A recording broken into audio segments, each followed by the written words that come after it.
This episode is brought to you by Absolute Landscapes. Absolute Landscapes is a landscape maintenance company that focuses heavily on commercial property maintenance. Call today for information about the services we provide and how we can best help you. 803-427-5944. Yeah, I'm really ready to get into this, man. So if you wanna introduce yourself, kind of preface the conversation, say anything that you might think is relevant or that you're willing to share, and Yeah. we'll get into it. Yeah. Well, thanks for having me, Corey. I appreciate the offer to be here and to chat today. And we're going to talk about all things yoga. And I've been teaching yoga for 20 years, so I know a little bit. Right. Yeah, I'm ready to hear about this, man. Like yoga is so, I think I might have told you this before. I feel like I've done like so many different physical exercises, like, fitness wise or whatever, but I've never done yoga. And I've also I was going through a period one time where I was meditating like, consistently. And I feel like yoga is like physical meditation almost. Like when you see Yeah. somebody do yoga, it's almost more of like a spiritual thing than it is a physical thing, you Yeah. know? And I'm sure I know it has like I don't know what physical benefits it has. I'm sure you could probably tell me, but it just looks like it's more of a spiritual thing than it is a physical. I don't know. I mean, it's Yeah. weird. I mean, it can be. I mean, the whole purpose behind yoga is actually to prepare the body for meditation. So Okay. you're definitely onto something.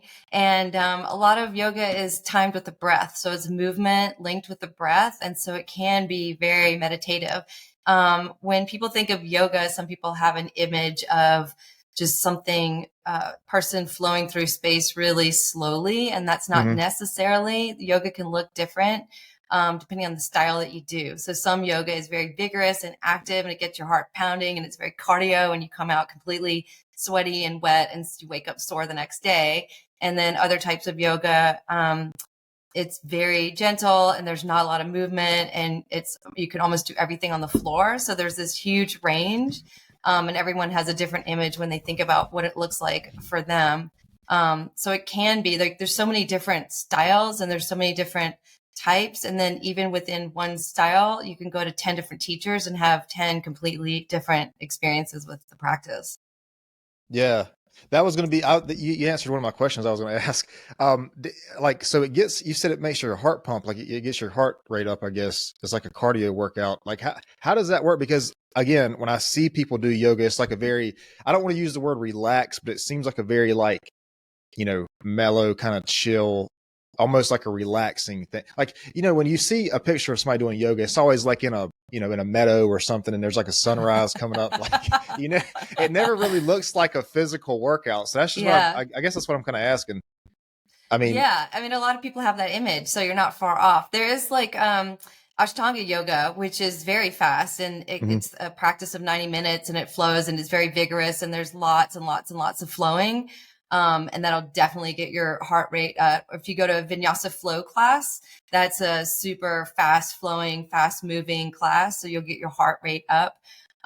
Like some of the classes are heated, mm, and that can get somebody's blood pumping. But in general, I think the purpose behind yoga is to calm and relax that nervous system.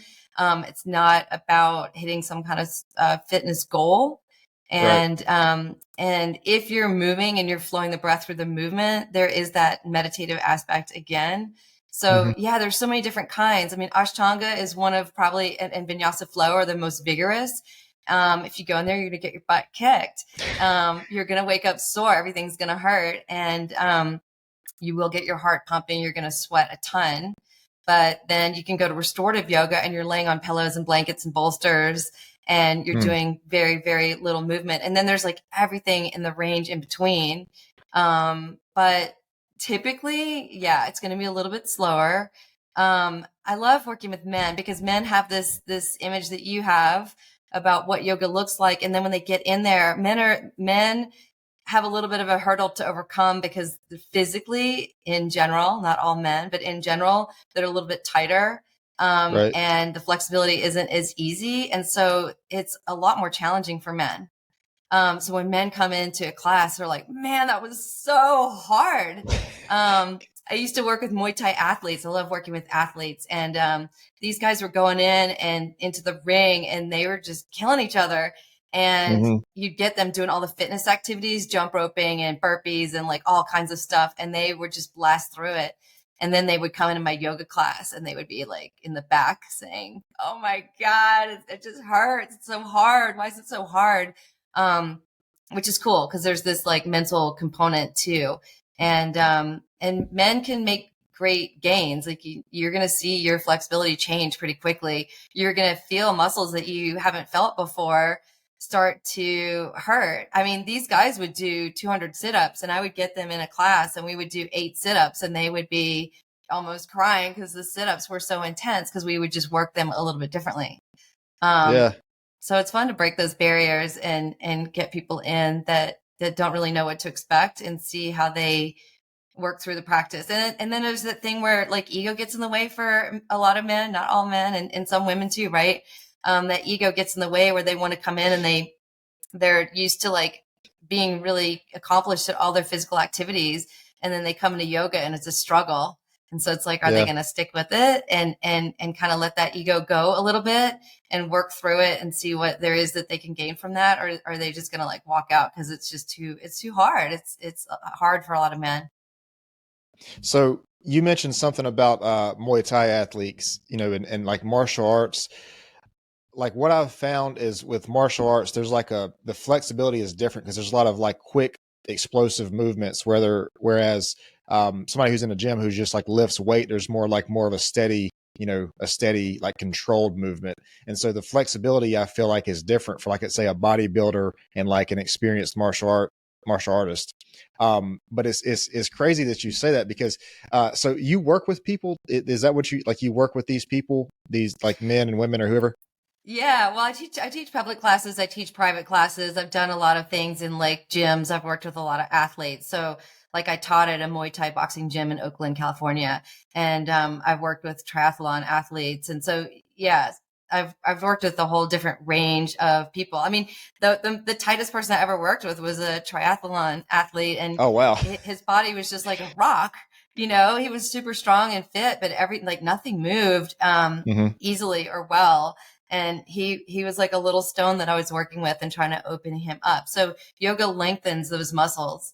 And it creates a lot of length. So you think of those Muay Thai athletes as being a little bit more flexible, and they are, but it is in a little bit of a different way. And yoga is like full body. So they might be flexible in some areas, but we're working with creating flexibility in like all areas of the body. Right. Probably areas that they weren't even aware that they could feel sometimes. So yeah, I bet.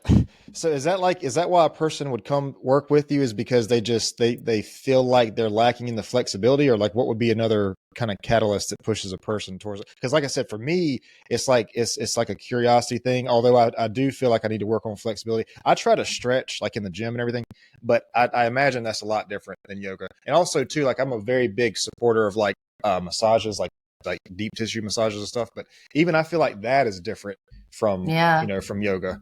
I mean, I don't know, maybe yoga is like taking the massage and the stretching and combining it into one. I don't know. Yeah. But, everybody has a different goal, like when they come into a session. So some people really want that mental clarity. They want to find that meditative aspect and calm the mind and calm the body. Maybe they're not sleeping well and they are having insomnia and they're super stressed and they need that like decompression. So some people come for that. It can be really physical. It's a lot more physical than you think. And so some people do come for that physical component. You can build a lot of muscle while creating that flexibility. Athletes can improve their performance with yoga. So even like the triathlon athletes, they want to lengthen their stride. They want to be able to lengthen how their arms move. And so they can create a better performance if they have more flexibility within their body. A lot of athletes, basketball players, football players, that flexibility allows them to do more movements and to be more fluid and for the body to feel better. What happens with athletes, so imagine a runner and they're always on that forward plane.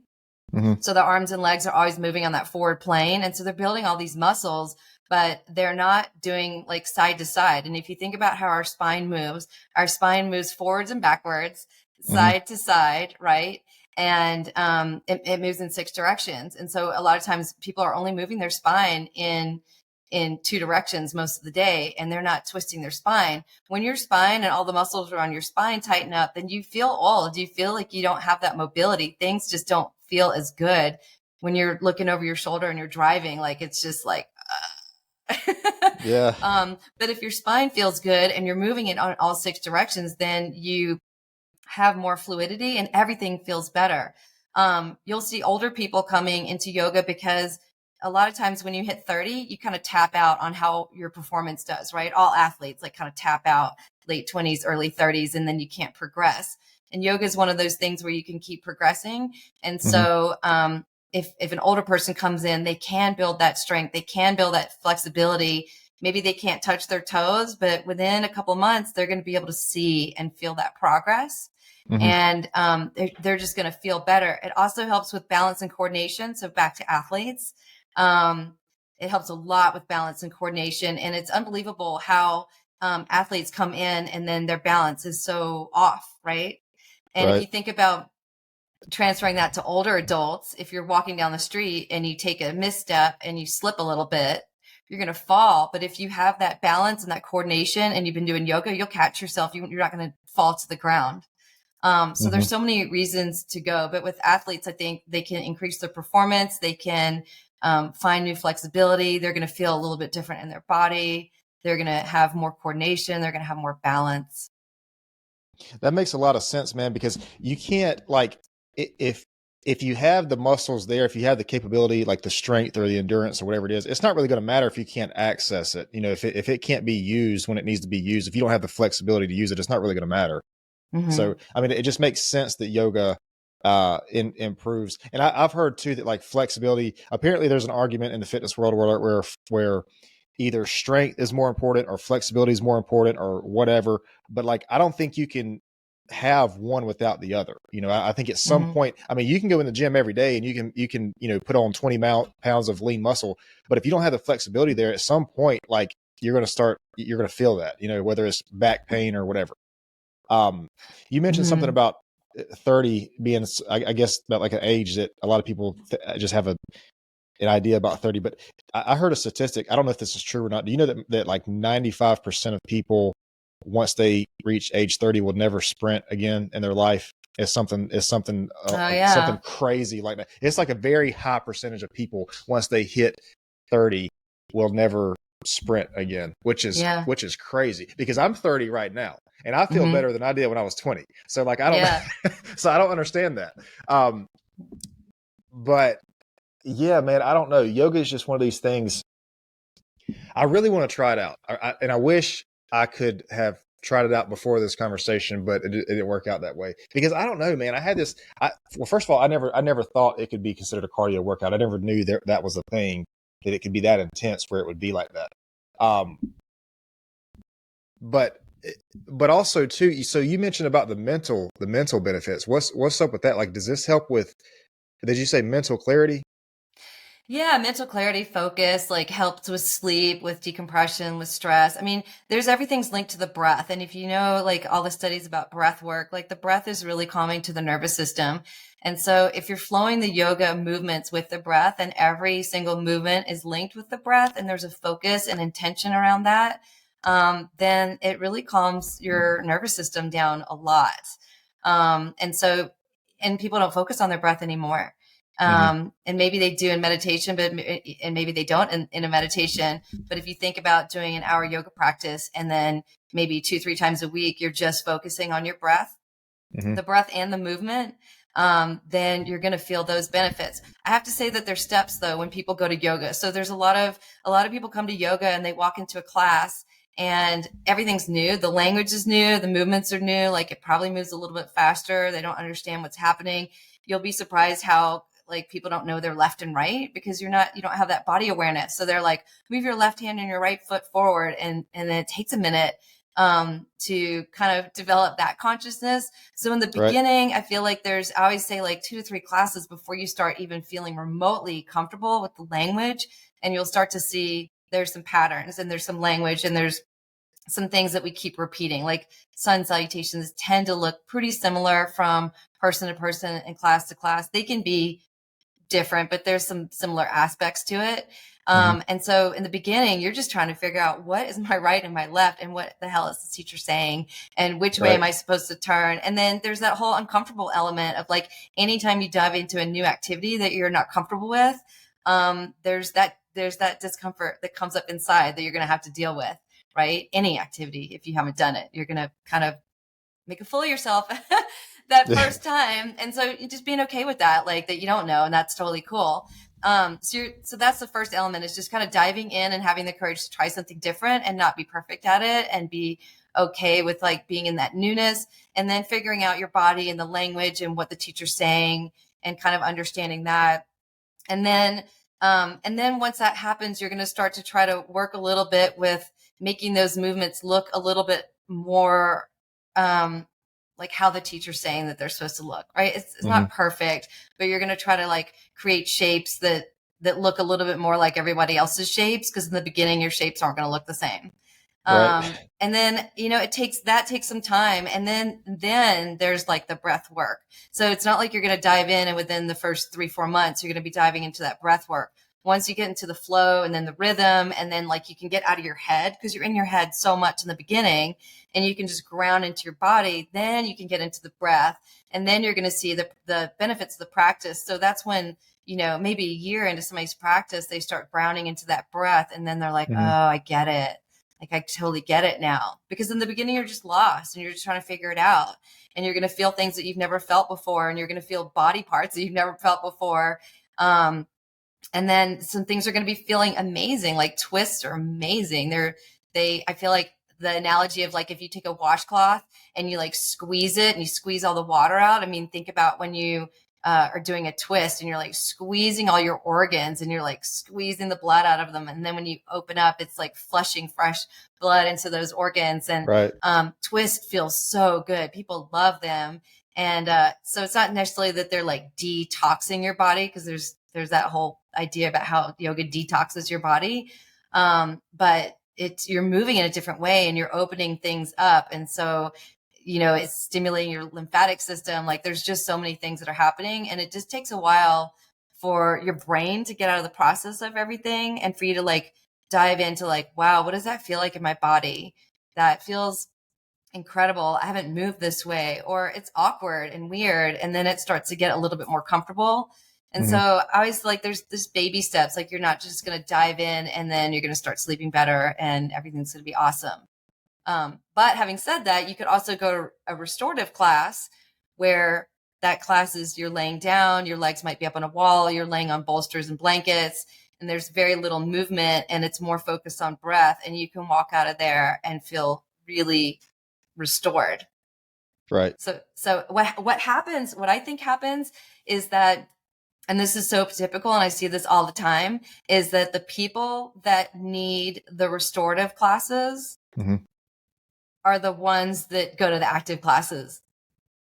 And like what you need is not really what you're going to go for. Like me and you, I'm type A, right? Like I want to go and pound it out and get some sweat on and get my heart rate pumping and like feel a little sore the next day. And that's good. And that's, but then there needs to be some balance. So what we're drawn to isn't necessarily what our body needs. Our body probably needs a little bit more of that, like restorative, restful yoga. What I find is that the people that are pretty chill and like already kind of, pretty zen, they're going to those restorative classes, but they need to kick it up a notch too, and maybe try some of those ones where the hearts are getting pounded and they're getting that physical activity.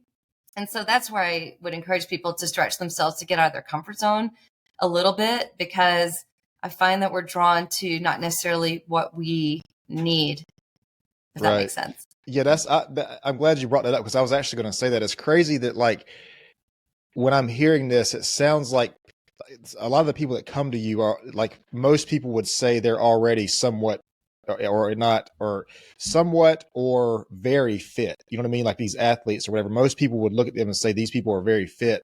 But then it's like a very fundamental piece is missing to this, which is the yoga and whether there's the flexibility, their mind body connection or whatever. And it seems like even people who a lot of people would say are very fit are missing this very basic thing, whatever it is that they're getting from the yoga, they're missing that in their, I guess, their fitness life or whatever, Yeah.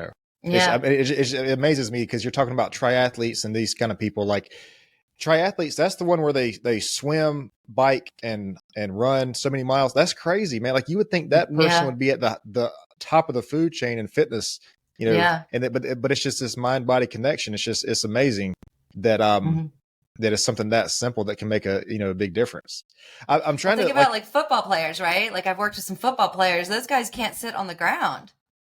Their hips are so tight that when they sit, their knees are like up to their ears, right? They're in a cross-legged position. You think about somebody sitting on the ground with their legs crossed. They Mhm. can't sit on the ground. Like it's so uncomfortable. Their hips are so tight that their knees are like right by their ears, and just sitting is painful. I never would have thought of that. But I mean, it makes sense though, because like I said, like I was saying earlier, the different movements of the body and like how you can be jacked and lift 150% of your body weight or whatever, but like the flexibility and how you can use that power is like everything. I'm trying to relate this to something. The only thing I've done that I think is kind of like somewhat similar to this as far as the flexibility and the mind body connection is jujitsu, and because like your body can bend and move more than you think it can. Like your Mm-hmm. joints are probably more flexible than you think.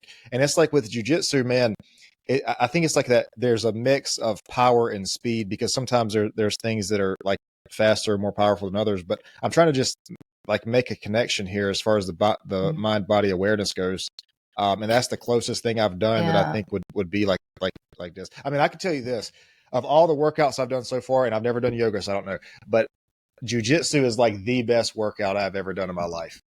I mean, So it's a okay, so when you go to a jiu-jitsu class, I know there's like a warm up to all martial arts. What does their mhm. warm up look like? It depends. It depends on the school.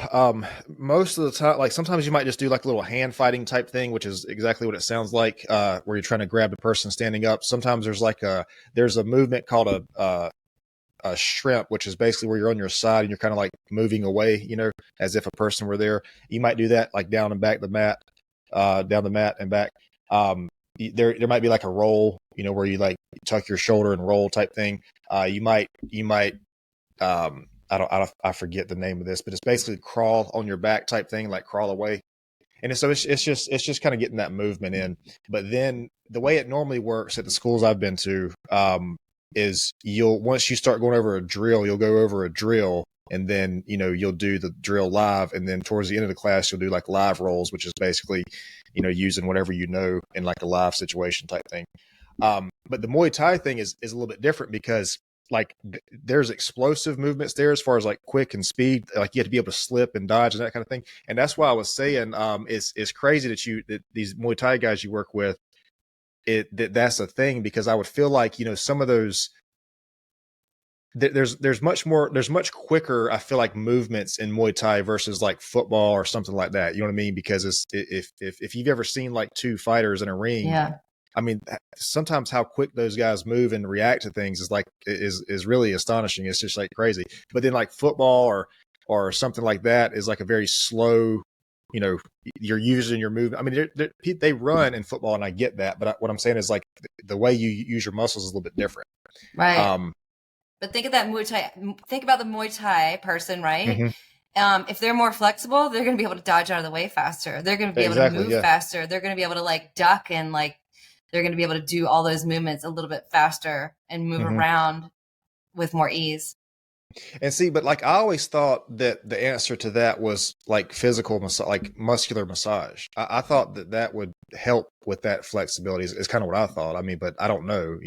Obviously, Mm-hmm.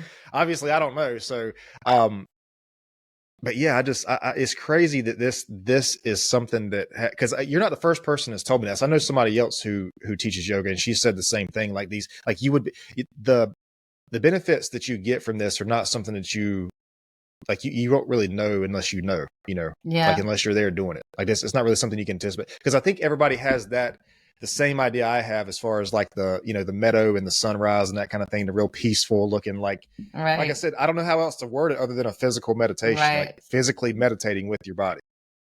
Well, okay, picture this. So I would think like in a lot of martial arts, that you're going to stretch out the hamstrings, the back of the legs.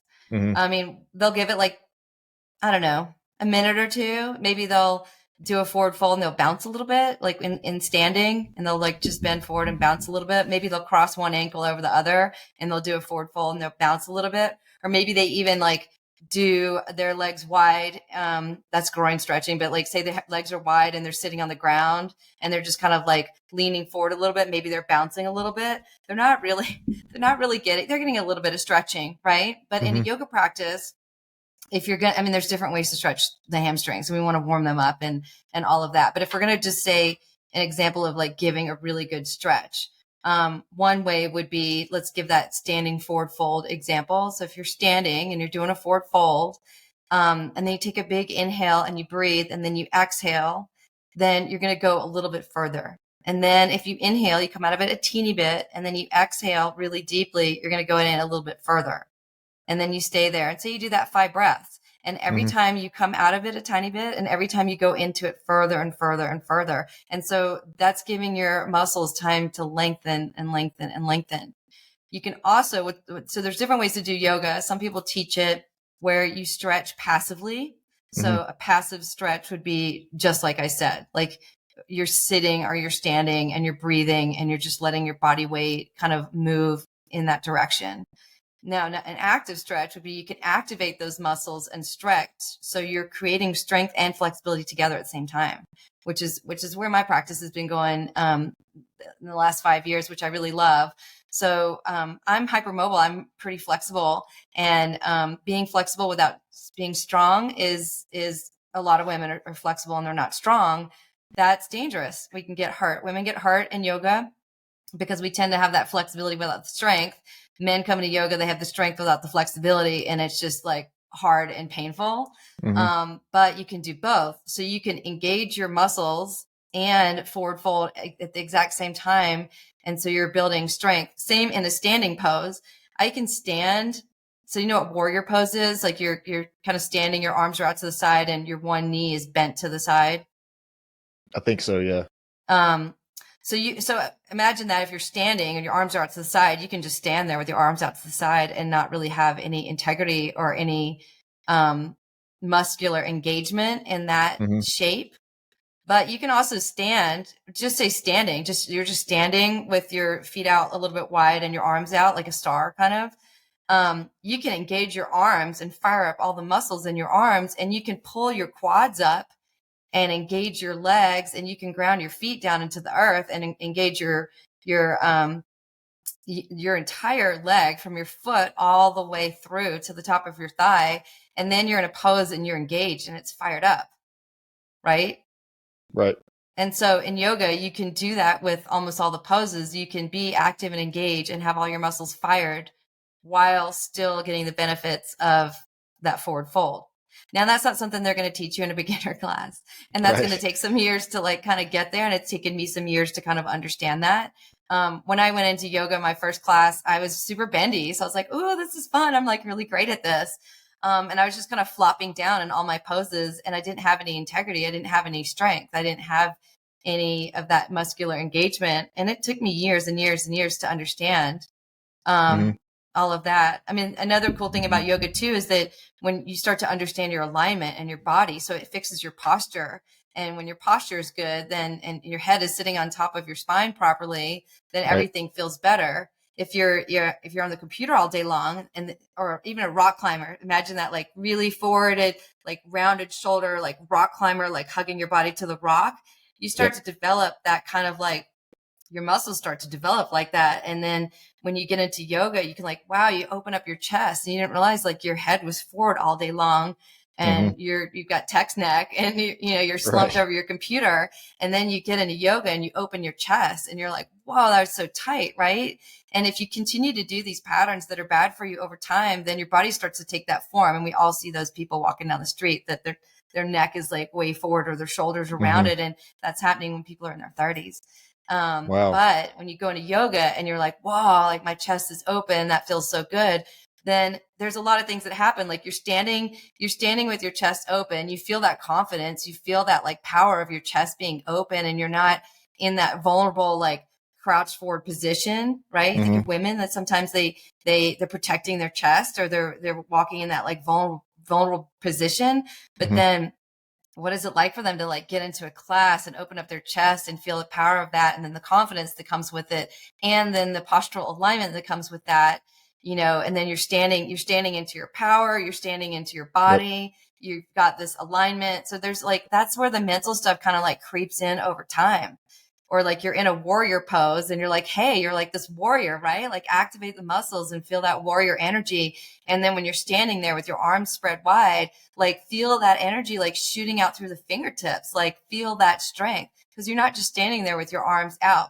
So what happens is, and I hear this all the time, is you or many other people, they'll come, they'll look at a yoga class and they're like, oh my God, it looks so easy. It kind of looks boring. And then they get into the class and they're like, this is some hard stuff. Like it's hard. It looks so easy. It could look easy just doing like a forward fold or like standing in a warrior pose. It can be incredibly challenging. And if you talk to people that are, especially men, but if you talk to people that come into the yoga class, like there's nothing easy about it. Even if you were to go into a beginner class that didn't move a lot with that cardio, you're going to find yourself challenged in new ways. And then there's like that mental benefit. Like, are you willing to grow and go there? Are you willing to go into that place that's uncomfortable so that you can grow like physically, emotionally, mentally, spiritually? Yeah, dude, there's so much there. There's so much there. I want to hit on that I want to like just touch on, man. Just to backtrack just for a second about the posture thing. Do you see that a lot with the Muay Thai guys? Like the posture, because the actual correct posture for the Muay Thai is to have your shoulders in and your elbows down. And I was just curious if you see that a lot with like, can you tell, like if somebody doesn't tell you, can you tell like what sport they play just based on like where they're tight and like where they need work at? No, Like, but I can kind of tell like, no, not really. Like, I mean, there's certain, not really. Okay. Like I know if somebody comes to me and they tell me they're a runner, like I know it's going to be tight. And I know like 95% of runners don't stretch. And if they do, it's for like 10 seconds. Like runners hate stretching. Yeah. Or if somebody plays basketball and they tell me they play basketball, like I'll kind of know what's tight. And some people hold that in their bodies a little bit more than others. Some people are rock climbers and you would never know it. And other people, they have that like rounded forward body, right? Yeah. Well, I mean, just like even without any yoga or any kind of physical, workout, just changing your body, your posture, your body language, it changes how you think. Tony Robbins talks about this a lot. Change your posture, your I guess body language, for lack of a better word. It changes like in your, it changes your mind, it changes your mentality. You mentioned about what were you saying? You talked about like football players, how they have like the really tight hips or whatever. One thing I see a lot of people like stretching. First of all, with stretching, I didn't realize that stretching was as much for the muscle as it is like the joints, the ligaments and tendons. I always just thought that when I was stretching, like if I stretch, if I do like the very basic stretches that people do, I feel like I feel it in my, my tendons, like behind my knees, the shoulders, whatever stretch it is. I feel like it's more of a tendon and ligament thing. But now that I'm thinking about it, it does make sense that it is muscle. Like there's muscles related in that too. But I always thought what I was trying to stretch were those joints, No, you don't want to stretch your, well, here's the thing. Okay.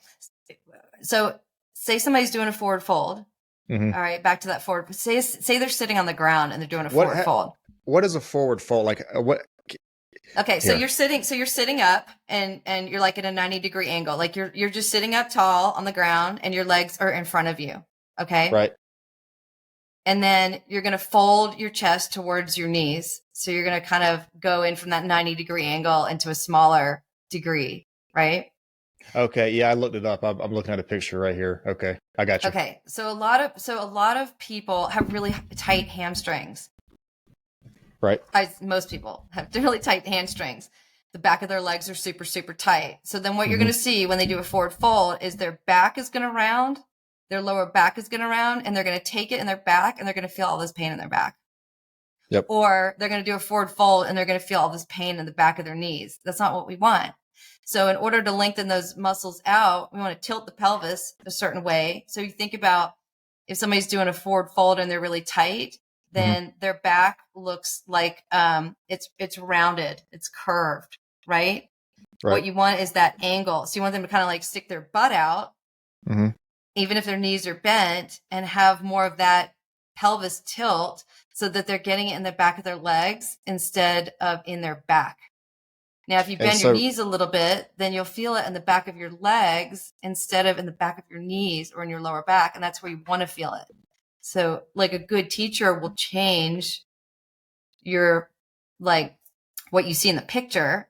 Not everyone can get that, right? That's not where beginners go. That might take years for that person to get there. But hey, if you bend your knees a little bit and you tilt your pelvis, now you're going to feel it in the back of your legs and you're going to feel that stretch. So you see a lot of people trying to stretch their hamstrings. They're getting it in their lower back. They're getting it in the back of the knees. They're not getting it they're not lengthening those muscles in the back of their legs. And so you really want to have that skilled teacher to like guide you through, like, you need to be feeling it where you're supposed to feel it. You don't, and here's the thing I always say in yoga is that you never want to go into a place of pain. You don't ever want to go into pain. Pain is not okay in yoga, but I do like to push people to their edge. And so that edge is that point, like not in pain, but that point in like where it's getting really uncomfortable. And so you don't want it to be easy, and you don't want to be like where you can't breathe and it's painful and you're holding your breath. But you want to get to that point where you're hitting that edge and it's really uncomfortable. But pain, when you feel pain, it's like, no, you should never, ever feel pain. Then you're getting it in the wrong spot. So like what you said, if you're stretching the back of your legs and you feel it in the back of your knees, that's not where you want to feel it. Okay. Then you want to bend your knees just a tiny bit. You bend your knees just a tiny bit, and now you're going to feel it in the back of your legs. Okay. That makes a lot of sense. And that's a really good point. I felt like a while back I was having like lower back pain, and I started probably, now that I'm hearing this, probably doing it incorrectly, but I started trying to stretch out basically my hips, like the back of my hips, like the upper, the hamstrings, the glutes and everything. And like, it really helped the lower back pain. And I did not think that the legs, the upper part of the back part of the legs would be that connected to the back. But when I see people having like a back issue in the gym or wherever, a very common stretch that they do is they'll take like their right knee. I don't know what this is called, their right knee, and they'll try to like be on a mat laying face down. Their right knee will be somewhere up towards their left part of their chest, and then their knee will be bent kind of. And so it's like they try to, so basically if you can picture somebody's leg like going diagonally, and they just try to like lay on it, I don't know if it stretches out somewhere in the lower back, wherever. I don't know if that's a good thing, because also too, people do those stretches where, say if they lay on a mat and they just lay on their left side, they take their right knee over and then like twist towards their back, basically. So if I'm like laying on a mat like this, and I like twist this way, and it kind of pops the lower back a little bit. I don't know. I've heard that's not a good thing. Like, you don't want to, you know how like chiropractors like crack people's spine and everything. Yeah. I've heard that's not a good thing. I don't know. I've never been to a chiropractor, but and I maybe you don't want to go down this road, but I'm thinking kind of out loud here. It sounds like what a chiropractor does is something like a quick fix to what yoga can do. Well, is what it sounds like. What I've learned about our body makes all these pops and cracks and weird noises a lot. And as long as you don't have pain after a pop and a crack and something like that, it's okay. Like, there's some movements I do and I'll hear all kinds of weird noises, but as long as pain doesn't follow, then it's not a big deal. That first pose you talked about is what we call pigeon pose. So you're on your stomach, and say that one knee is in the chest and your foot's out to the side. So what that does is that stretches your like outer hip area. A lot of people are tight. That feels really good. We hold a lot of tension in our hips. We sit a lot. People aren't meant to sit in chairs and sit in cars and sit so much. And so a lot of people hold a lot of tension in their hips. So that's a really good pose for releasing the hips. You just want to make sure that you don't ever feel knee pain. So it's really important that when people go into that they're just paying attention to their knees. And then, like, I think twists are some of the best, most underrated things out there. Like, to me, if I'm going to do one thing every single day, it's going to be to do a twist. But again, you don't want to feel that pain. And here's the difference between doing a twist. So if you just do a twist and you take that knee across the body, that's awesome. But if you take that knee across the body and then you start to breathe and you take an inhale, and then on your exhale, you like let your body just release a little bit into the twist. So now we're talking passive, not active. I want Right. most twists, we want them to be passive.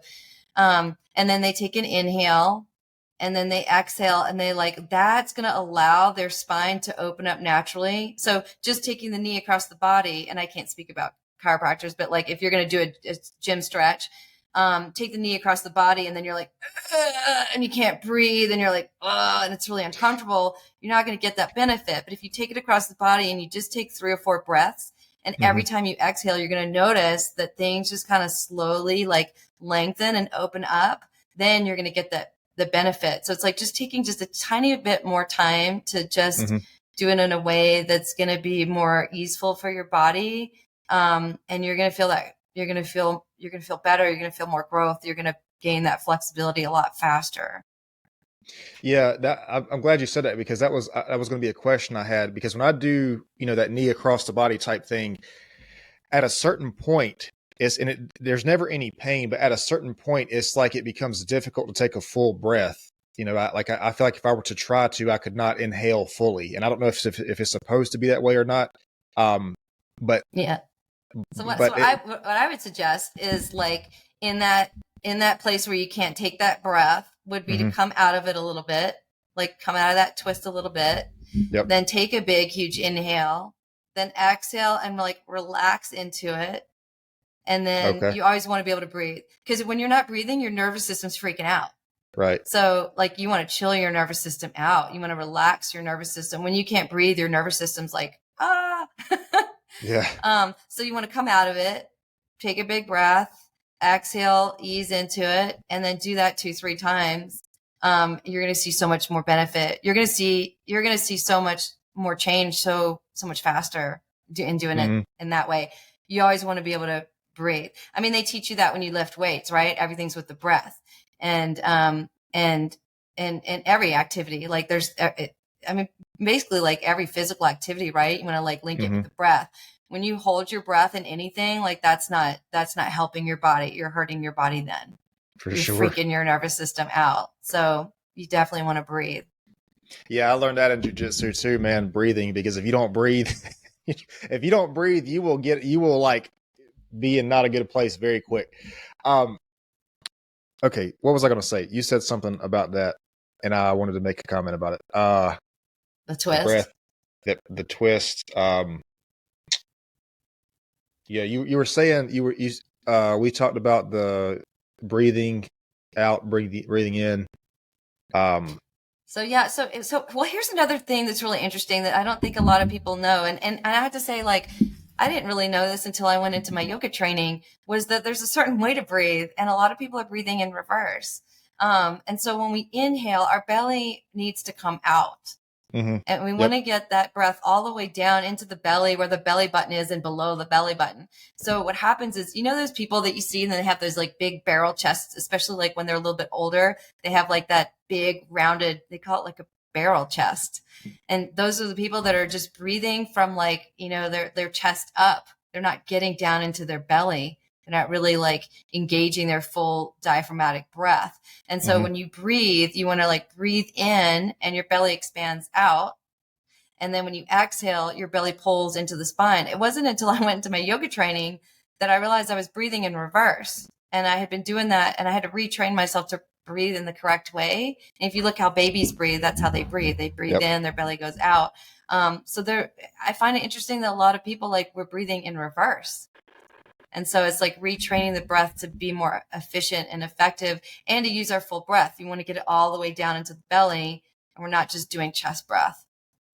Yeah, I've heard so much about breathing that way, about how it's so much better for you. But you're right. Like as you were talking, I kind of became aware of my own breath, and like I was like, oh, I don't even know if I breathe that way. Like I think I breathe through my chest most of the time. I was going to ask you though about dead hangs. When you see people like just kind of hanging from a bar, a pull-up bar, whatever. I think the idea there is to decompress the spine, because we can twist and we can rotate and we can, try to bend, but I don't think maybe there is, I don't know. There's not many things that kind of takes the pressure, kind of takes the pressure off of the spine, basically like decompresses that spine. Is there anything in yoga that kind of does that? Like pulls the spine like that? It's funny that you asked that, because I got trained in aerial yoga, which is like, it's a yoga hammock. It's like a sling. and you do the whole yoga class on this sling, and it looks like a circus sling. It's like a long U-shaped piece of fabric. And you flip upside down in that. And I can say that I've never, ever felt anything more magical on like spine decompression in my entire life. And I'd never felt that until a couple of years ago when I got trained in it. I'd never felt that kind of decompression. What I like about that is that you're hanging from your hips. And so your hips are really supportive and you're not using any effort or energy to support.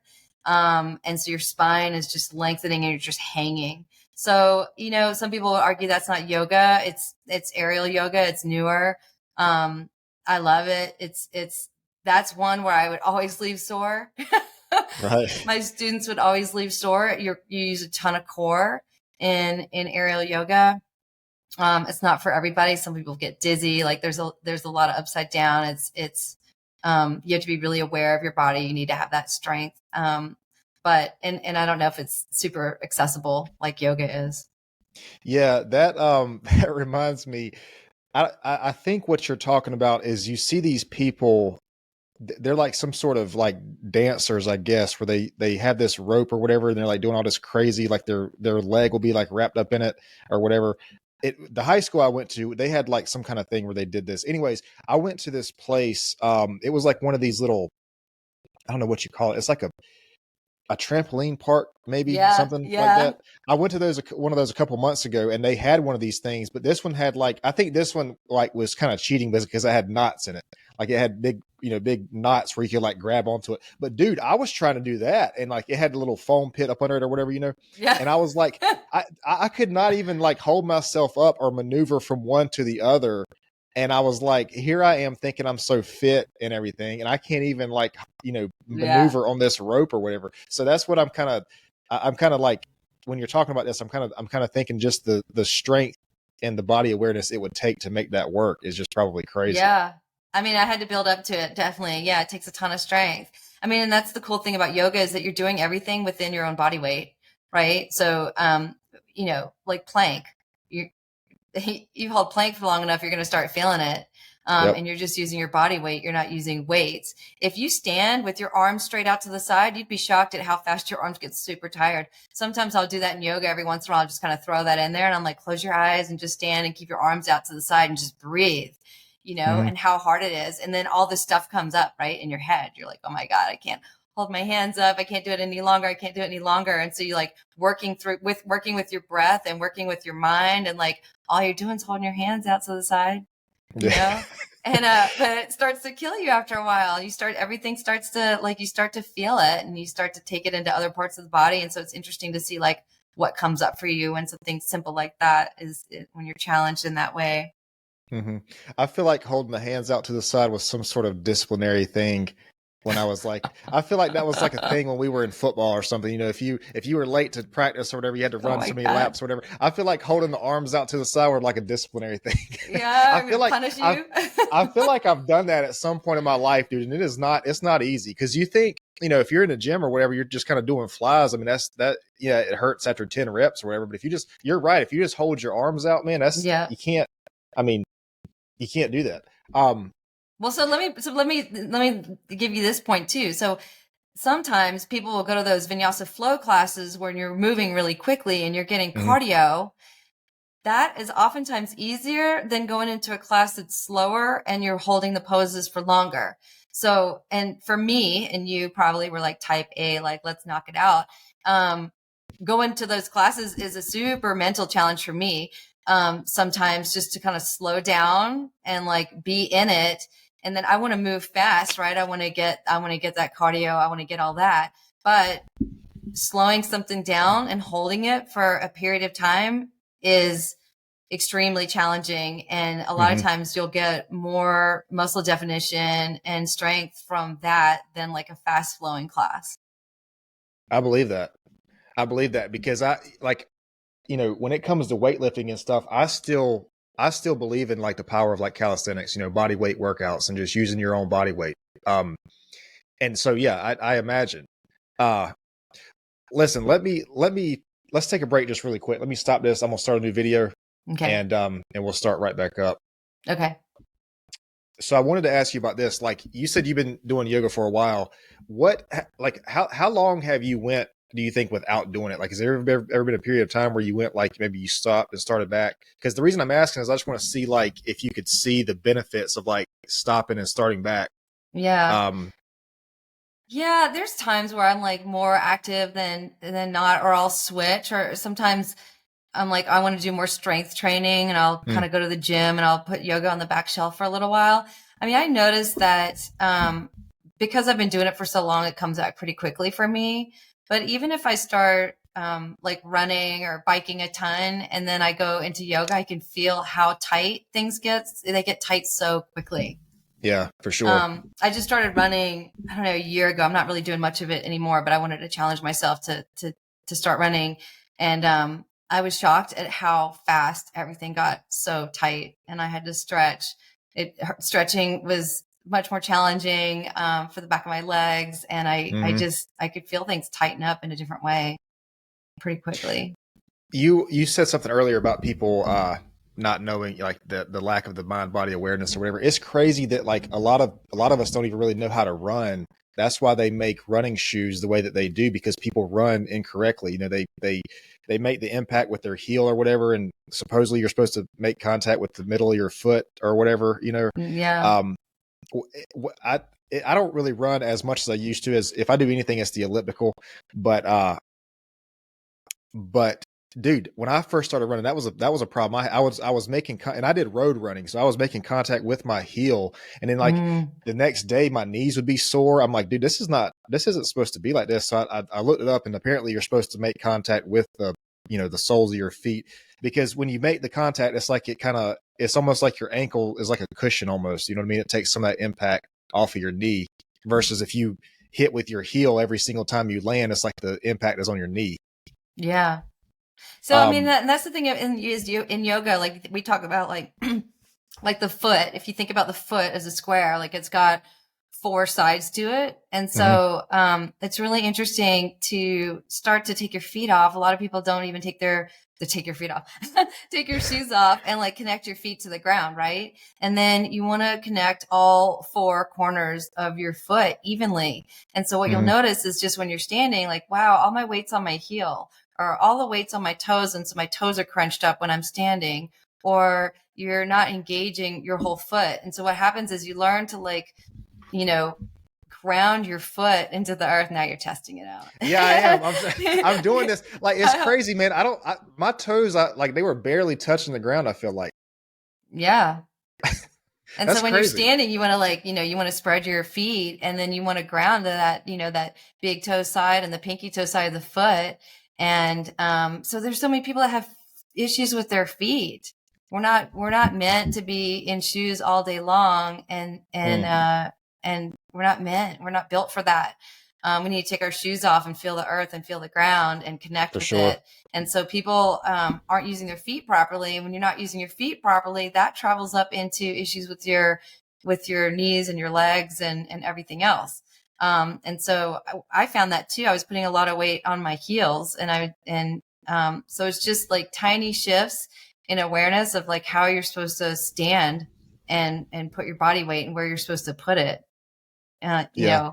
I Little things. Yeah, first of all, I'm a big believer on grounding, man. Like I don't know if this is what you mean when you say grounding, but like having the bottom of your foot touch the surface of the earth, like I'm a big believer in that. But yeah, you talked about your joints and stuff. I always tell people, when we think about health, we think about the heart, the lungs, the blood flow system, but like we don't really take to consideration the joints.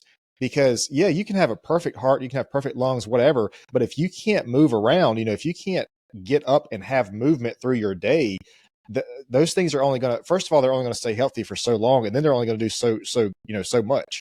Hmm. I just feel like if we were to be more aware of our joints and joint health and being able to move as much as possible for as long as possible, and I'm not a doctor, I don't know, but I just feel like we would be healthier as time went on. Yeah. Because the lack of movement, I think the lack of movement is like a big problem we have in America today for sure. I don't think I Yeah. don't think a lot of us get nearly the movement we should. Um, And there's different reasons for that. But, the bottom line is we don't move as much as we probably should. I mean, if you go back like to, the caveman, like they're up and down and walking and squatting and crouching and turning, and like they're alert and engaged, and then they're, sleeping and with the sun and like kind of more in tune with the earth. And I feel like we're not in tune with the earth. Everything's artificial. We're not getting our shoes off. We're not moving around. We're sitting a ton. We're sitting on our couches. We're sitting on our chairs. And then that's the thing, like we're not really meant to sit all day and then just move for an hour. Right. And I know that that's a luxury for some, like some people, they aren't able to get active, and some people are active all the time and it hurts because they're, that's their kind of job and they're not able to move in other ways. But I don't feel like we're meant to be static as humans. And we have a lot of that. Well, I think you're right. I don't think we're meant to be static like that, but I think the problem is like we're doing it at such a rate that it's kind of becoming normal for us.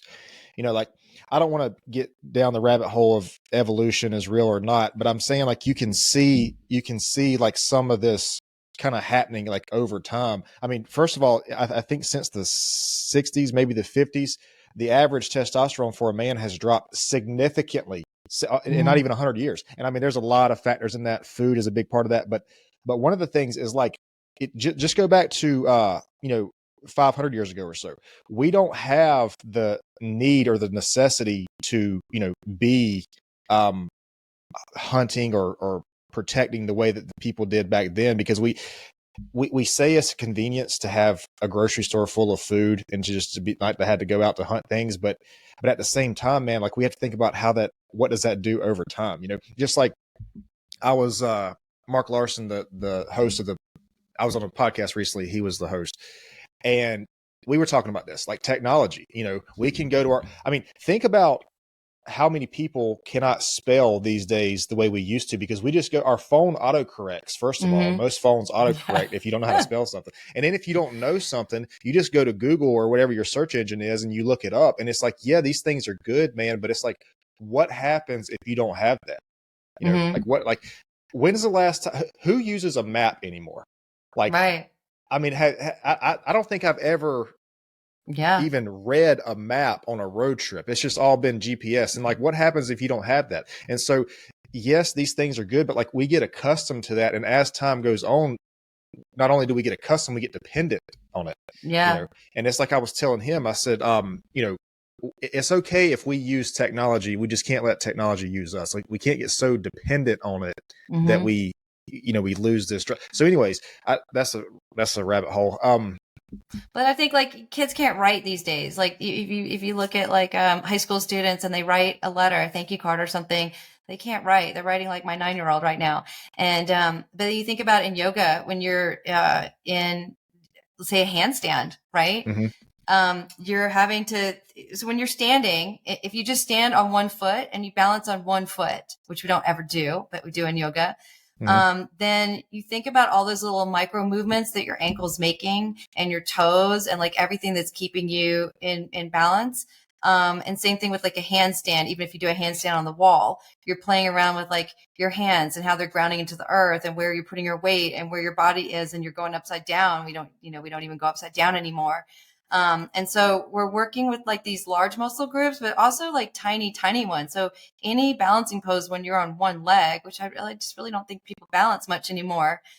You're working with all of these micro movements, trying to understand, and, then you're creating new neural pathways. That's helping you balance. That's helping you coordinate. That's helping you do things, in daily life that you might not think are important, but they are. Yeah. I mean, I can really go down a rabbit hole with that, man. I don't know if I want to go there right now or not. Yeah, no, I'm just saying like that lack of, I think what you're talking about is the awareness, just the awareness of that. I mean, because before this conversation, I didn't even know, like, I hate to say that I'm a fitness advocate and not even knowing about like like the basics of stretching, like, you don't stretch your joint. You're not supposed to stretch the ligaments or the tendons. You're supposed to stretch the hamstring or whatever it is, but that's just what we've kind of, I mean, I've played several sports and all this kind, and that's just kind of how we stretch. That's just what I thought stretching was supposed to be. But then it makes sense because if you do something like yoga or a massage, or I think chiropractic is more of joints, but if you do like yoga or massage, it sounds like it's more focused on the muscles and how they, release the joints, so to speak, so it's not so tense, which makes a Well, lot of and I sense. think athletes hold their breath when they stretch. I mean, that's what I've noticed is when I start working with athletes, they tend to hold their breath anytime they're doing any hard stretch. And then you're not really stretching, you're not really growing. You're not going to gain that flexibility if you're holding your breath. Well, I don't think you're relaxed enough to stretch for sure. Like, Right? I mean, because if you're holding, like you said earlier, if you're holding your breath, your nervous system can't relax, and it's like everything is going to be tense. Yeah. And it makes so much sense, man, because you would not, or at least you should not, try to do a heavy workout, lift a heavy load and hold your breath. That's not really a good idea. You might pass out. And so, and so it just makes sense, man. But then if somebody's lifting weights, like you learn to brace your abdomen, right? But then are you able to relax it too, right? Or you just get to... I'm sorry. I was just saying, I'm talking about the whole set. Like you don't want to, do a couple reps and be holding your breath the whole time, Right. But yeah, but for those guys that brace, and they're always lifting weights and they're always bracing, which is great. You're building that core. But are they able when they're not bracing to like let their abdomen relax and like chill out? Or are they holding it in that like brace position a lot of the time? Because that creates stress in the nervous system too. Yeah. I just remember this. I was asking you earlier about if you stopped yoga and then started back, because the reason I was asking that is I wanted to see like what you thought the benefits that you've seen as far as like mental clarity and fitness goes. I wanted to see like what you thought that because you said that some of these athletes, yes, it's flexibility, or maybe it's using their muscles more, I guess, efficiently. What do you think is like, other than that, what do you think is like some of the common benefits that people see from yoga? I mean, because I know we talked about mental clarity. We talked about, I'm assuming that mental health, like some sort of mental health improvement is involved with that. I don't know. I'm just kind of yeah. I mean, that's the thing is it'll help your sleep. Your nervous system will be more relaxed. So you'll have more clarity, more focus, more relaxation and like inner peace. Mm-hmm. And that the balance and the coordination. I think there's something that happens when you do a lot of yoga. And this is for people that are kind of committed to the practice, like things just kind of shift spiritually a little bit. Yep. And not in like a weird spiritual way, but I think you just start to connect with your body and your breath in a different way and start to understand like what's important and, like what's important to you, what's important to your body, and kind of more in tune. I think we're really out of tune with ourselves these days. And so I find when I take breaks from yoga that, because a lot of teachers end up teaching a lot and not doing their own personal practice. When I take a break, I disconnect a little bit from myself. And I'm not as connected. I'm not as connected to my body. I'm not as connected to my breath. I'm not as connected to my intuition. And then if you're not connected to yourself, you're not really as connected to others. Right. And so I think like when you're able to go in and dive into like explore what's happening, even like, setting an intention before the practice. I always ask people to set an intention, and maybe that intention is to focus on the breath the entire time. Maybe it's to like go to a class and not compare yourselves to others. So just focus on what you're doing. Or maybe it's to just be aware of like what comes up for you mentally in the practice and to just notice it without judgment, or to be kinder to yourself. Or maybe you need to push yourself a little harder, or maybe you need to back off a little bit more and like listen to your body. And so you go into each practice with an intention. And then, I just feel like if we aren't able to connect with ourselves and our body and our emotions and like what's going on, then we really struggle to connect with other humans in that way. And so the more we're able to go inward and understand ourselves, I think the better it is for the world.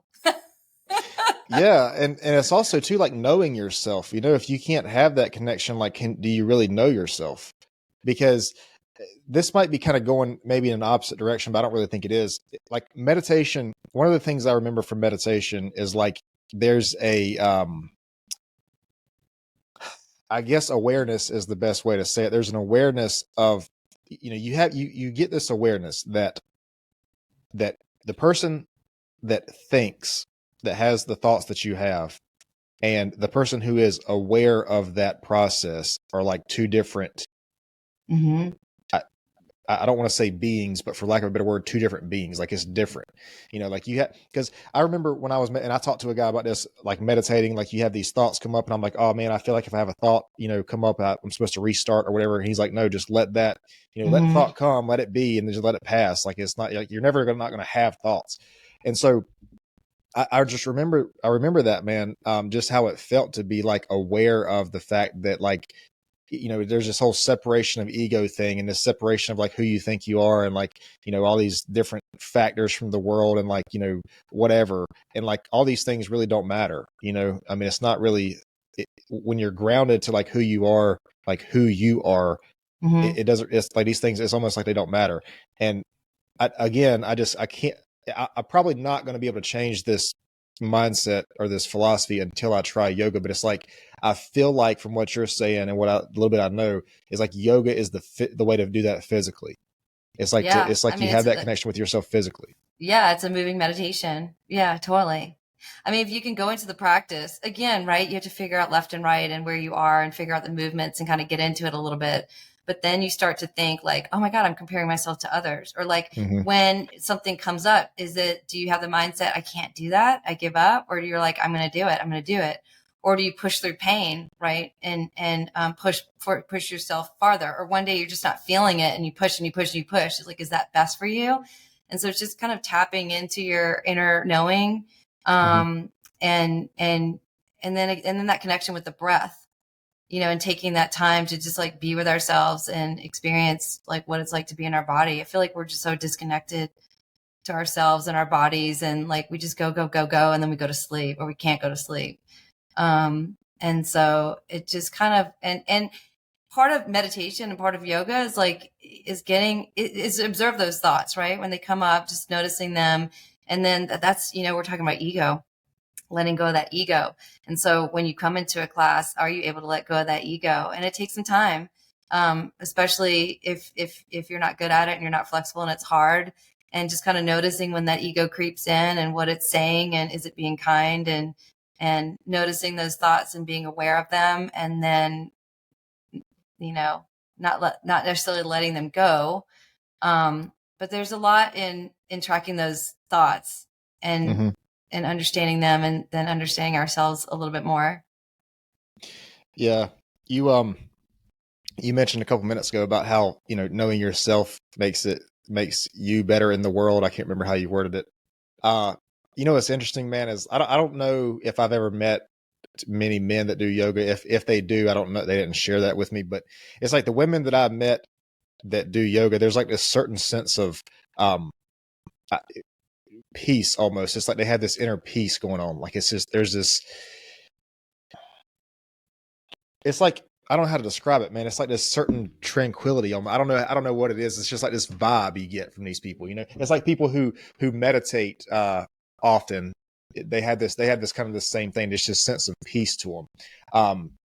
People who are in martial arts, there's this sense of self-confidence. It's just like this vibe that these people put off. And I just find that interesting because you said that, and it's like that energy that we have kind of like radiates, to the world around us. I mean, people pick up on these things, and it influences what this boils down to is like how we see ourselves and how we interact with ourselves influences the way people interact with us, because that's an energetic thing. It's a vibe that people get, Yeah. I've talked a lot about like the victim mentality and stuff, and how when we think that everything that happens to us is somebody else's fault, like that influences and determines how all your interactions are with people, because that's a mindset that perpetuates itself. But I feel like the same thing can be true with this in sort of the positive, like the opposite direction, like this mindset, like just knowing yourself, having that connection with yourself and your body, because that is an energetic thing that people pick up on.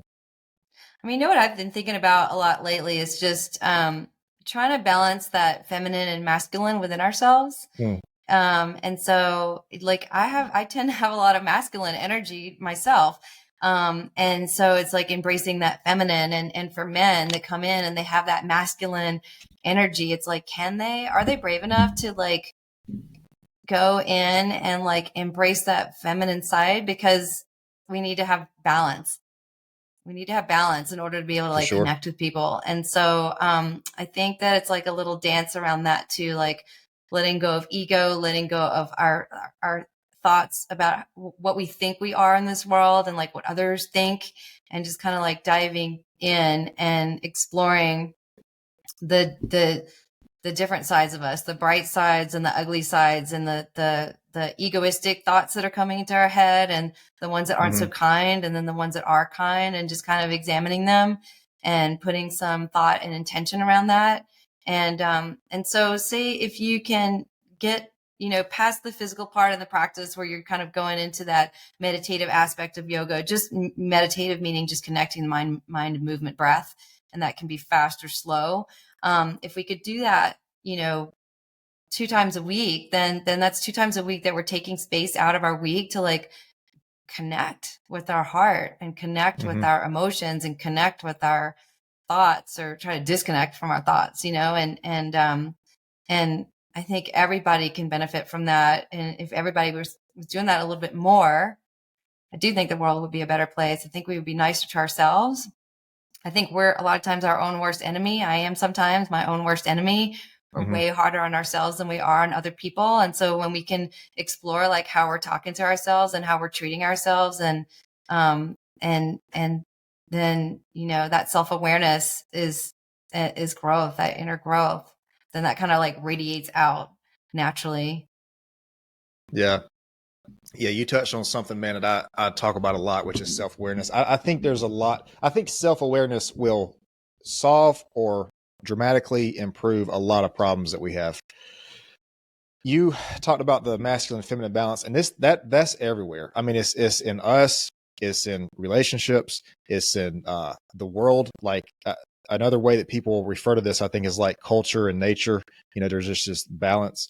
But Carl Jung talks about the shadow self, which is like the our shadow side. And I love that. If I understand this correctly, I love this philosophy, because he talks about like when you see a person that for some reason you don't like or whatever, like you have to ask yourself, like, what traits are in this person that that are also present in you that you're not crazy about, like, so if you see this person and you think they're arrogant, I mean, is that because you have arrogant qualities in yourself that you don't like about yourself that maybe you're not even aware of, like you're not even conscious of? So yeah, I think knowing yourself, man, and like knowing these things, being aware of these things is like, well, I guess the way to even have that conversation with yourself is to be humble enough to know that these things exist. That like, I don't know, that I don't have time for that rabbit hole today, because that's a very, But we all have a shadow side, right? So are we really for willing sure, to look yeah. at it? Well, that's what I'm saying. The Everybody has awareness one. of it, yeah, the awareness. And people talk about all the time, like, what's the hardest part of personal growth? What's the hardest part of self-improvement? Well, it's the awareness that the self needs to be improved. I think that's the hardest part of self-improvement. Because a lot of us, like I think we think for some reason that if we have to improve ourselves in whatever area, that means we're not, up to par with anybody else or whatever. But like, the thing is that the philosophy I have with this is, if you go to something and you try a new skill or a new job or a new career or a new sport or activity or whatever, and you do not know how to do it, if it's your first time doing it, like we talked about earlier, putting yourself in that spot where you're kind of uncomfortable, it should only be up for you from there. Like, I mean, the good thing about trying anything new is, like, everything you do, it might seem like it's a failure, but it's like everything is a positive, because you're learning from that point on.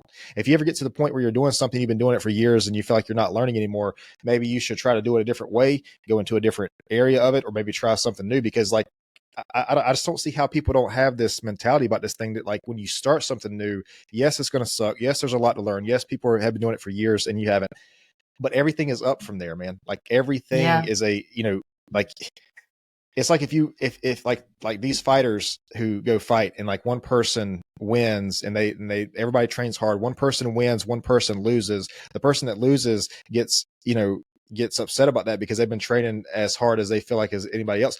But they have made an improvement. Like the person who does a thing Right. and wins, I'm not saying that they're not skilled or they don't deserve the win, but like they won. You know what I mean? They're that's another win, but that loss is a lesson. Yeah. And I just feel like that's how you improve. Yeah. I think Um, we like do things that scare us, right? To stretch ourselves. Like if we don't stretch ourselves and we don't do things that scare us and we don't get out of our comfort zone, then we'll never grow. And the only way that you ever grow, like emotionally, physically, spiritually, like anything, is to put ourselves in discomfort. Yep. Like the shadow side, like that's uncomfortable. Trying something new is uncomfortable. Like going somewhere and you don't know people is uncomfortable. And so like growth happens when we put ourselves in uncomfortable spaces. Yeah, and another thing about that too is like you prove to yourself that you can handle those things, that you can do those things, whatever that uncomfortable thing. I mean, it's not going to be uncomfortable forever. It might be uncomfortable for the first, however long, but Yeah. but you prove to yourself that you can put yourself in that and you can overcome that and you can be a better person because of that. And that's just that compounds that little lesson compounds and you can put it in every other thing in your life. And then you can try more new things and then it's just like a upward spiral from there. So we should chat again after you try some yoga. Listen, I really want to try it, man. Oh, we're gonna do another chat. Yeah, I don't know. Because I feel like what I need, and maybe this is the wrong way to think about this, but I feel like what I need is to focus on whatever part of yoga does to flexibility. But I don't know. Maybe I need to do like everything. I don't know if there's a way to do like. Are there like tiers to this thing? Do you start like? I imagine a person just doesn't go in from the gate and just like do the most intense yoga workout, right? There's probably like levels to this thing, I would I imagine. mean, they usually have like levels. And so like every studio is different, but they'll have like beginner classes. And then, you might find the beginner classes are slow. There's like even somebody as experienced as me could probably go into a beginner class and gain something from it. Not necessarily from that teacher, but like inside my body.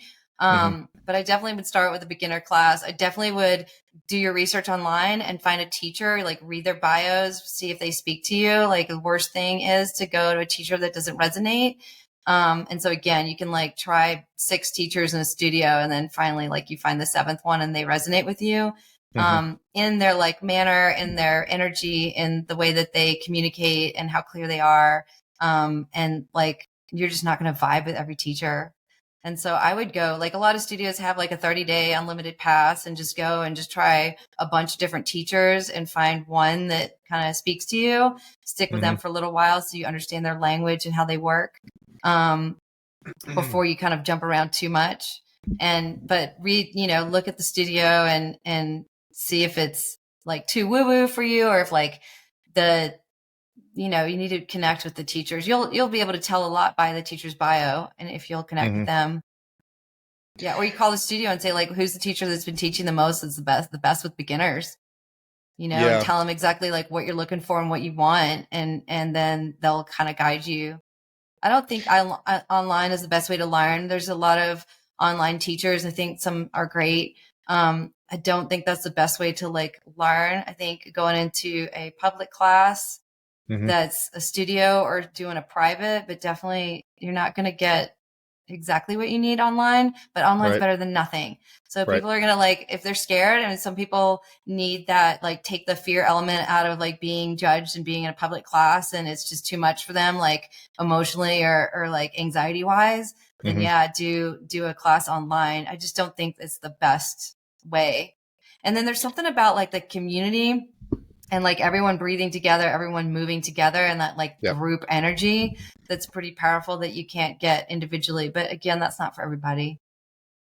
Yeah. Well, first, I'll say this. First of all, I want that experience of like going into that place and being like new at it, and kind of being uncomfortable and like getting over that. I want to experience that.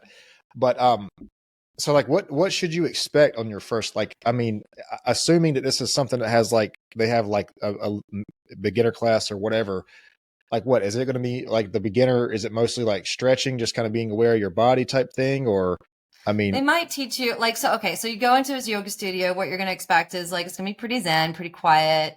It's hmm not going to be like a loud atmosphere. You're going to go in, take your shoes off, go into class. And once you kind of like go in and put your mat down, there's usually like a like time to be like quiet. There might be some people talking, but it's usually like a space to be quiet until the class starts. You don't want to talk through class. You just kind of want to go inward. Usually if a good teacher will, if you're new, they'll find you, they'll talk to you before class, or they'll ask who's new. And then you just need to like have like compassion for yourself, hmm that it might be challenging, it might be difficult, it's going to stretch you, like your mind, it's going to stretch your mind. right, Because you're doing new things, and that you're going to be a little lost, you're not going to know left from right. But typically you're going to go through sun salutations. So you'll do some seated postures. You'll do some standing, moving, flowing like sun salutations, which hmm pretty much look similar with variations like throughout from class to class. And then, at the end, they have the relaxation. It's called Savasana, where you lay on your back, palms face up, close your eyes, and it's maybe 3 to 5 minutes. Just that like decompression, and then you kind of pack it up and leave. So I think it's just about knowing that you're going to hit a little bit of discomfort. You might love it. It's right, probably going to be a little bit more challenging than you had expected, just because hmm it's new and you're moving your body in different ways. But I think you would walk out feeling really good. I think you'd walk out, your body would feel good. I think you would, if you tap into how your body feels in the beginning and you hmm tap into how your body feels in the end, I think you're going to feel a shift even in one class. After, if you start going 2 times a week for say 2 months, you'll be able to like notice, wow, I wasn't able to touch my toes and now I can. I wasn't yeah, able to turn that far and now I can. So it's not going to be magic overnight. And so that's why I would say like go to a class that has like an unlimited 30-day pass and just try a bunch of teachers. hmm There's going to be teachers you don't like. There's going to be teachers. I would find teachers that are pretty experienced. Ask the studio which teachers have been teaching the longest. And some teachers are going to be more spiritual than others. That might be something that you're drawn to. That might be something that you're trying to off of. And that's fine. Like, some people are ready for that and some people aren't. And it doesn't matter. Everybody's different and what they're looking for. right. And Or this ask is like some, which one has a lot of men. Like there's some that'll have more men. I've taught a class where there was tons of men. Some teachers draw in more men. Some certain time slots are like more physical. Like there's certain times a day that are going to draw in different people. I would hmm say most of the ones in the morning and the evening are probably going to be what you're personally looking for, versus during the middle of the day. It's a lot quieter. It's more zen. There's not as many people. yeah. And this is something that kind of everybody does at the same time. So like it starts at like 6 and ends at 7 type thing. Like you don't just go in there and kind of do your own thing, right? Everybody, it's like a guided Yeah, thing. it's guided. And you want to be on time. Like the worst thing to do is walk in late. You will not feel good walking in late.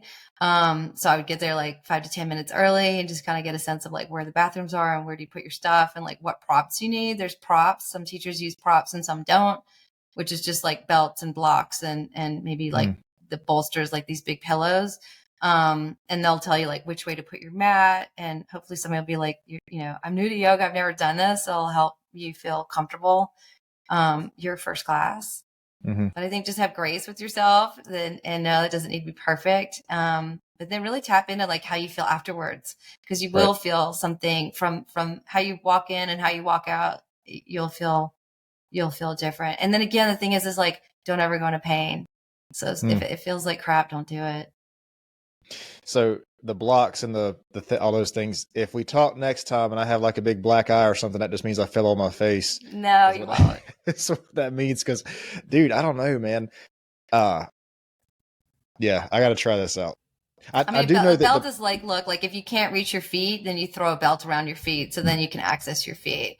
Like if you're doing a okay, side bend and your hand can't touch the floor, then you use a block. So your hand does like, it just makes it easier. A lot of people are like, egoistic. Like I'm not going to use a prop. Props are awesome.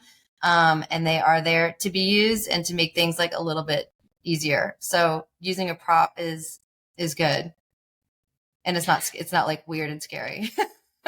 Yeah, I don't know. Well, I'm sure. I mean, I guess maybe to begin with, there's not many things you can do to lose your balance. You know, you're probably not going to do like the thing we talked about earlier. What was the one where you're bending your knees and you're trying to touch your toes and your back's bent, all that kind of crazy stuff. Yeah. That's what you said. That's not a beginner move, right? I mean, the picture I saw of this lady that was doing this, she was like, I mean, her body was like completely closed and like she was like bent at her waist. And I And don't know she's how. probably been doing it for 20 years. So like, yeah, definitely don't compare yourself to other people. And then like, down dog is like that simple, like inverted V that people do. And you're like going to a class because everyone knows like what down dog is and you've seen it in a million pictures and you think it should be easy. It's one of the hardest poses. It's really uncomfortable. It takes a while to get into it. I've been doing yoga for a million years, and sometimes I get into down dog and I'm like still trying to tweak and feel comfortable in it. And so just because it looks easy doesn't mean it is easy. And like most guys would think like, oh, down dog would be really easy. It's probably one of the hardest poses for a lot of men. And so just know that like I might do it pretty easily just because I'm bendy and flexible and my body's built that way. That doesn't matter. It totally doesn't matter. That's definitely one of the when I hear yoga, that's one of the, I guess they're called poses. That's one of the poses I've heard most is down dog or whatever it's called.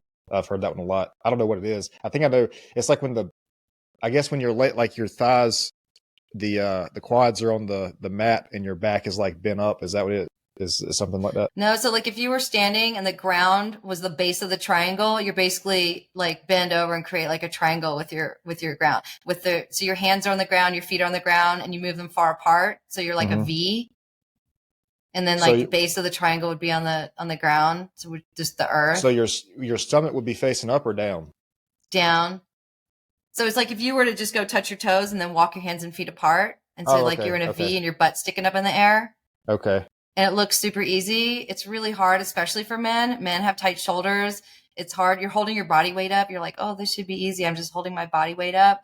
But until you distribute your weight correctly, so sometimes all the weight's going to be on your hands or all the weight's going to be on your feet, or maybe you need to bend your knees a little bit because your hamstrings are so tight that you're kind of, I mean, it seems like it would be a really easy pose and it's pretty complicated. And it takes a while to get like comfortable in that. And a lot of men, just the trick would just like bend your knees. It doesn't have to be that V, like bend your knees. It's fine. Then you're going to feel that length in the back, and then you're going to feel the length in the back of the legs. So yeah, just know something might look painfully easy and it's not going to feel easy at all. I imagine not. Yeah. Yeah. No, I imagine not, man. Some of that stuff looks, I don't know. Some of it looks painful, to be honest. Okay, so before we close this thing out, do you have anything else, like any other fitness advice or expertise or anything you want to talk about? Anything that maybe we haven't talked about that you want to talk about? No, I think we've covered a ton. Yeah. I'm definitely more interested in yoga now because I feel like it would be more applicable to what I have. Because I don't know, you just, like I said, but I just feel like we being the majority of men and like I guess the rest of the population who doesn't do yoga, that it's more of a it just I don't know, I don't want to use the word unnecessary, but it's like I feel like, oh well, I can do that just with a basic stretch. You know, I can have the same benefit from a basic stretch. Like I never knew that this was like an entire workout in itself. You know, that like yoga is is a thing in itself. I think if you went to one class and you experienced it, you would realize like it's such a stretch for you. Like you're going to feel muscles that you've never felt. Like your body's going to move in ways that it hasn't moved. And like that in itself is pretty powerful. Like, wow, I never moved. Like my spine doesn't move this way. I'm not moving my body in this way. And you need to be moving your body and your spine.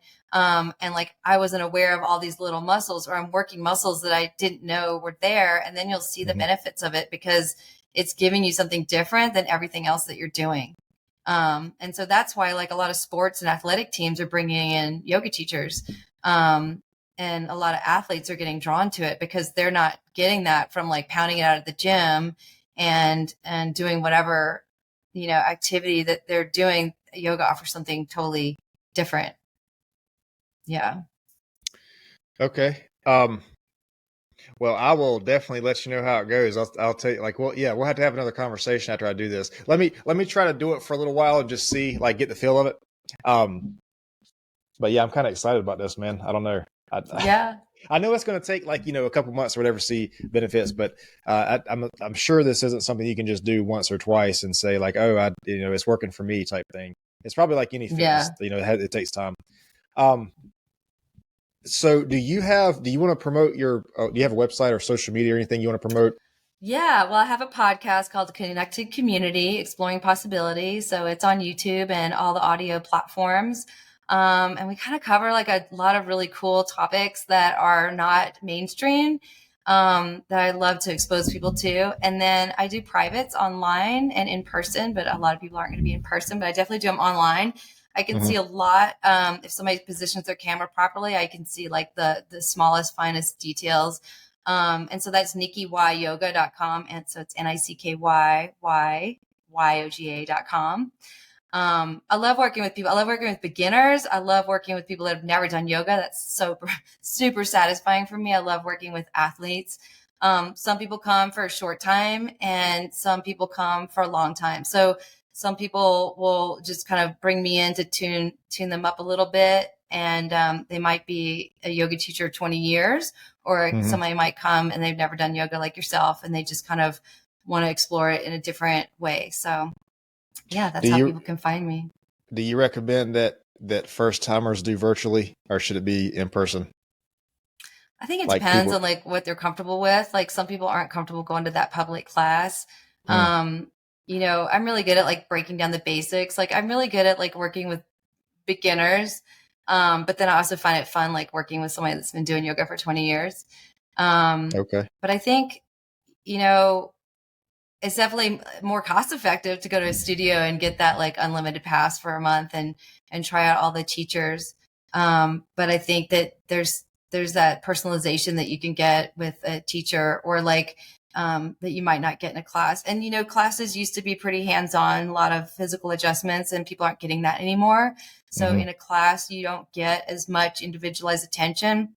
And what happens is when you go to yoga class and you're doing a form, like a shape, like I'll just call it a shape, and you're not doing that shape in a way that's, I don't want to say correct and incorrect, but your body isn't sitting in the way that it is comfortable. Right. Sometimes like little tiny tweaks can make it like super comfortable. So you're like, oh my God, all I had to do is bend my knees and down dog. Now it feels so much better. And now I can like access that pose. And Mm-hmm. so maybe if somebody's tried a bunch of different classes and then things are uncomfortable, then I can go in and like tweak all their poses and fine tune them. Or I can just take them to like a different flow depending on what they're wanting from that practice. Okay. One last thing I want to ask you before we finish. I kind of ask everybody this on the way out.